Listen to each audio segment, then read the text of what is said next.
In the quiet town of Bethlehem, a child named Jesus was born to Mary, a simple maiden, and Joseph, a humble carpenter. This was no ordinary birth. Prophets had foretold his coming, heralding him as the Messiah, the beacon of hope and light for mankind.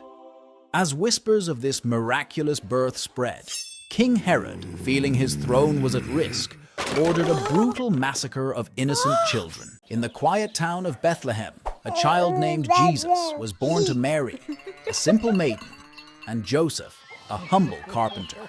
This was At just 12, he debated scriptures with temple scholars, leaving them in awe. However, it was only at the age of 30 that he began his transformative public ministry.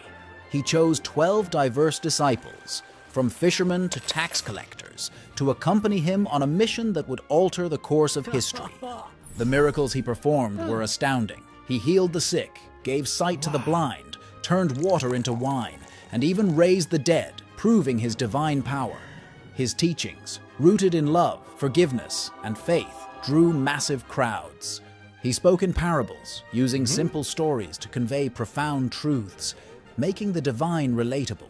But his rising influence was perceived as a threat by religious leaders and the Roman establishment. They conspired against him, manipulating one of his closest disciples, Judas, to betray him for a mere 30 silver coins. The events that followed were swift.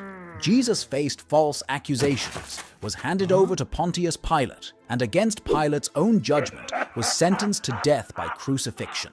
On the cross, after enduring hours of pain and ridicule, Jesus uttered the poignant words, "Father, forgive them," showcasing his boundless love and mercy.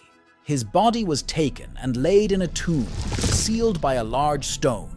3 days later, the tomb stood empty. Jesus, resurrected, appeared to his disciples and many others over 40 days, reinstating his teachings and emphasizing the importance of faith. He then ascended to heaven, but not without leaving behind the promise of the Holy Spirit, a divine guide for all believers that would later become the bedrock of Christianity.